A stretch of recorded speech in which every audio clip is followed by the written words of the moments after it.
বিয়ের পূর্বে কোনো মেয়ের গায়ে হাত দিবি না ভাই আমার, খবরদার। বিয়ের পূর্বে কোনো মেয়ের সাথে কথা বলবি না, খবরদার। তোর যোগ্যতা নেই ওর সাথে কথা বলার। তুই কে রে?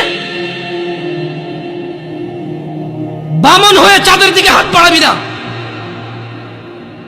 আমার বোনরা চাঁদ।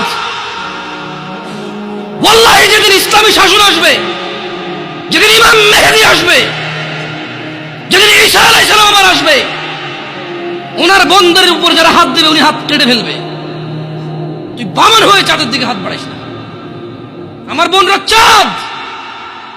ইসলাম মেয়েদেরকে চাঁদ বলেছে আর তোকে বামন বলেছে। বেটা তুই বেটা ছেঁড়া খাতায় শুয়ে লাখ টাকার স্বপ্ন দেখিস, বিয়ের আগে মেয়ের গায়ে হাত দিস? তোর সাহস কত? তোর সাহস কত? তুই জানিস না মুহাম্মদ সাল্লাল্লাহু আলাইহি সাল্লাম বলছে নেক স্ত্রী দুনিয়াতে যা আছে ওর চেয়ে বেশি উত্তম। তুই কি করে ওর গায়ে হাত দিস বিয়ের আগে? তোর সেই যোগ্যতা আছে বল? তোকে আল্লাহ জাহান্নামে ফেলবে, তোকে আল্লাহ জ্বলন্ত আগুনে নিক্ষিপ্ত করবে, তোর শরীর পচবে, তোর শরীরের গন্ধে জাহান্নামীরা থাকতে পারবে না। তোকে আল্লাহ এত নিকৃষ্ট শাস্তি দেবে কেন? কারণ তুই এত বড় জঘন্য কাজে লিপ্ত হয়েছিস।